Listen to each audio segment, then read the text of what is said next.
এ যেন এক অদ্ভুত জীবনযাত্রা। জলপাইগুড়ির ধূপগুড়ির গোসাইহাটের বাসিন্দা কমল রায়ের জীবনযাত্রা অনেকের কাছেই বিস্ময়।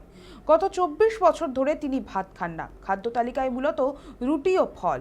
পোশাক বলতে শরীরে ও মাথায় শুধু গামছা। ভোর থেকে সন্ধ্যা পর্যন্ত ধূপগুড়ি সুপার মার্কেটে ফলের ব্যবসা করেন 45 বছরের কমল।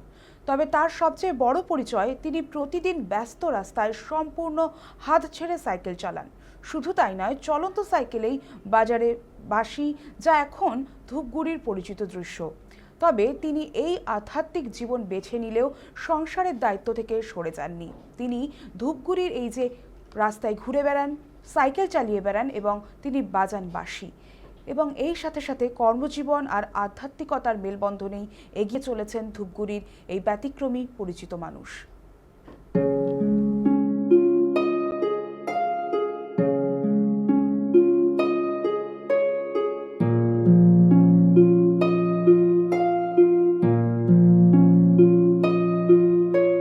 একদিকে আধ্যাত্মিক সাধনা, অন্যদিকে কর্মফলই শ্রেষ্ঠ কথা।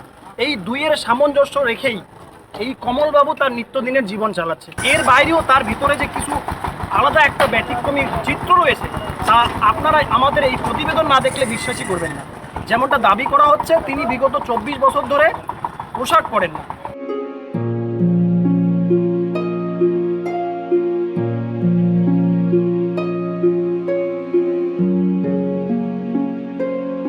মানে যেটা বলছিলেন যে আপনি কখনো ড্রেস পরেন না, মানে এর কারণ কি? আর আপনি সাইকেল চালিয়ে এভাবে বাঁশি বাজান তো ভাঙিয়ে বলা যাবে না আমার। মানে কি সাধনা বলুন একটু? এটা আমার কৃষ্ণকালীর সাধনা। মানে কত বছর ধরে এইভাবে চলছেন? 24 বছর থেকে। এমনিতে আপনি কি ফলের ব্যবসা করেন? এখন ফলের ব্যবসা। আর এই যে আপনার এই রহস্যটা, এটার পিছনে কি কারণ? কারণ প্রত্যেকেই বলে আপনি নাকি এভাবে রাস্তাঘাটে আপনাকে এভাবে দেখা যায়। আমাকে এইভাবেই দেখা যায়, আমি একটা ঠাকুরের আদেশেই চলছি।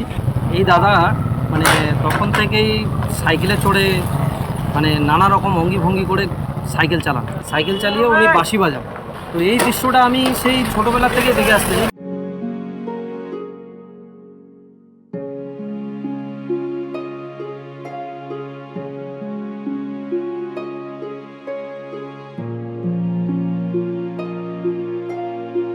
গামছা পরে মাথার মধ্যে তার গামছার ফেটটি লাগানো রয়েছে, ঠিক এভাবেই রয়েছেন।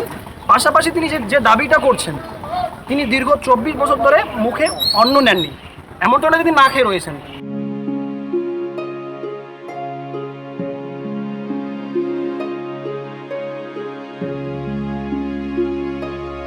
আচ্ছা, আপনার সঙ্গে সবসময় আপনার বাঁশি দেখা যায়, বাঁশিটা রাখার কারণ কি?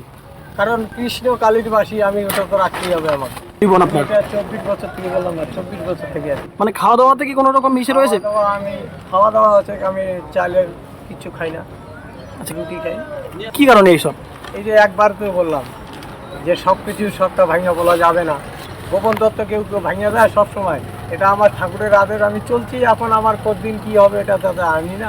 মানে ঠাকুর চালাচ্ছে, আমি চলছি। আপনার কোনো ব্যবসায় বাড়তি কোনো বৃদ্ধি হচ্ছে কিছু? না, এইটার সাথে ব্যবসার কোনো তুলনা নেই। ওটা আমার আলাদা জিনিস, এটা আমার আলাদা জিনিস। মানে আপনি কর্ম করেই খেতে চান? গর্ব করে খাচ্ছি। যে উনি মানে যেমনটা এখনো পর্যন্ত আমরা শুনতে পাচ্ছি যে উনি বিগত 24 বছর ধরে ভাত খায় না, শুধু রুটি খেয়ে রয়েছে। পাশাপাশি পোশাকও পরেন না, ওনার মাথায় গামছা এবং নিচে গামছা, সঙ্গে ওনার হাতিয়ার হচ্ছে বাঁশি। হ্যাঁ, এই পোশাকেই ওনাকে আমি সচরাচর দেখেছি। কি মনে করছেন উনি এতটা ব্যতিক্রম হয়ে গেলেন কেন সমাজে এই বর্ণব্যবস্থা? দেখুন, এখন মানুষের নানা রকম সাধনা থেকে থাকে। এবার ওনার কি আছে না আছে সেটা উনি বলতে পারবেন।